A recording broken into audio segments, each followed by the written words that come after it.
Good evening dear दोस्तों, स्वागत है आपका प्रियंका के किचन में। तो फ्रेंड्स, जैसा कि आप देख रहे हैं, आज आलू रखे हुए हैं मैंने। तो आज हम बनाने जा रहे हैं आलू के पकोड़े।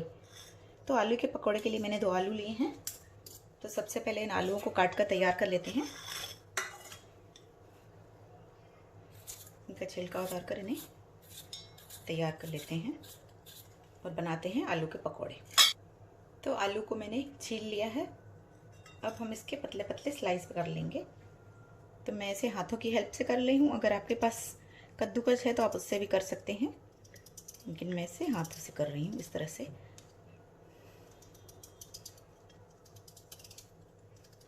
तो इसी तरह से आप पूरे आलू के स्लाइस कर लीजिए।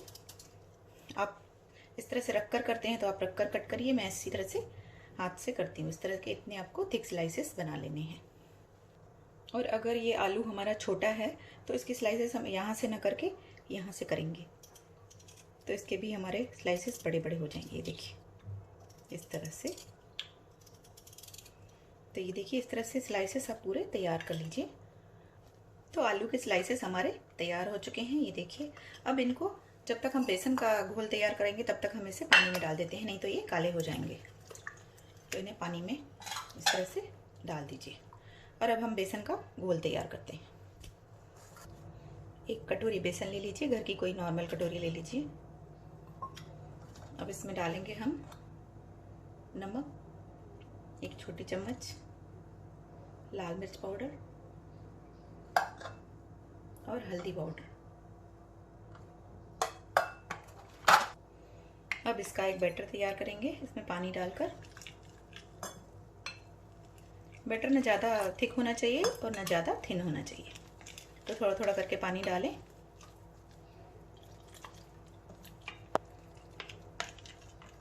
तो ये देखिए गोल हमारा तैयार है। ये देखिए इस तरह की कंसिस्टेंसी होनी चाहिए इसकी। इसमें थोड़ा सा हरा धनिया और 1 हरी मिर्च डाल रही हूँ। ये ऑप्शनल है, कोई ज़रूरी नहीं। ये सब आलू के पकोड़े में को सब लोग नहीं मिलाते हैं, लेकिन इससे मिलाने से पकोड़े थोड़े अच्छे दिखते हैं। तो जब तक हमने बैटर बनाया है तब तक हम थोड़ा बैटर को सेट हो जाने देते हैं और हम कढ़ाई में तेल गरम करने के लिए रखते हैं। तो तेल को हमने गरम होने के लिए रख दिया है। बैटर में मिलाएंगे अब 1/4 टीस्पून बेकिंग सोडा। सिर्फ 1/4 टीस्पून मिलाना है और इसे अच्छे से मिक्स कर लेंगे। तो तेल हमारा गर्म हो गया है। थोड़े से पकौड़ों को हमने पानी में से निकाल लिया है और इस तरह से इन्हें थोड़ा सा कपड़े से पोंछ लेते हैं। अब इस गरम तेल में से 1 चम्मच लेंगे और इसे पकौड़ों के घोल में डालेंगे। ये देखिए इस तरह से, और इसे मिक्स कर लेंगे। इससे पकौड़े थोड़े क्रिस्पी बनते हैं। तो तेल हमारा गर्म हो चुका है। अब हम इस घोल को हाथ में ले लेंगे और इसमें हम पकोड़े की स्लाइस को इस तरह से डिप करेंगे और एक्स्ट्रा बेसन जो है वो हम निकाल लेंगे और इसे हम इस तरह से गरम तेल में डालते जाएंगे। देखिए इस तरह से डिप करें, एक्स्ट्रा तेल को एक्स्ट्रा बेसन को निकाल दें और इसे डालते जाएं।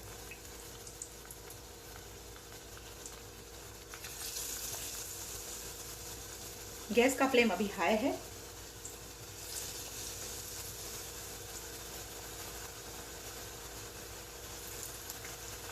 अब इसे लो कर दे रही हूँ।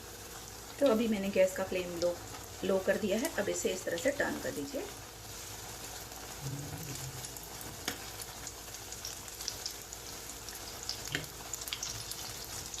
और इन्हें अच्छे से फ्राई होने दीजिए ताकि जो हमारा आलू है वो अंदर से अच्छे से पक जाए।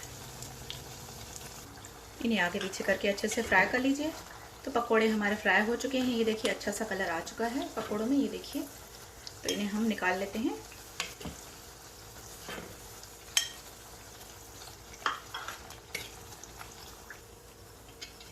तो पूरे पकोड़ों को मैंने निकाल लिया है। ये देखिए ये बैच हमारा फ्राई हो चुका है। अभी इसी तरह से दूसरे पकोड़े भी तैयार करते हैं। अभी वापस हमें गैस का फ्लेम हाई रखना है और इसी तरह से पकोड़ों को डुबाते हुए इसमें डालते जाना है। मैंने इसमें आलू हमारे बेसन में डाल दिए थे। इसी तरह से आप दूसरे भी पकोड़े इस तरह से डालते जाएं।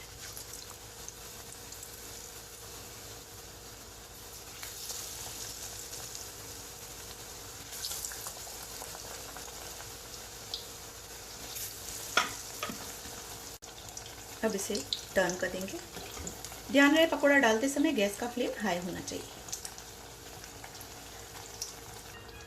तो पकौड़े हमारे फ्राई हो चुके हैं, इन्हें भी निकाल लेते हैं।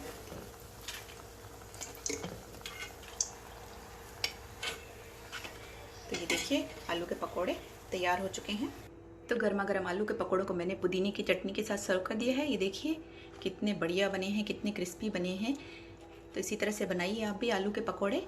और रेसिपी पसंद आए तो प्लीज़ लाइक करिए, शेयर करिए और चैनल को सब्सक्राइब करते रहिए। Bye friends, take care.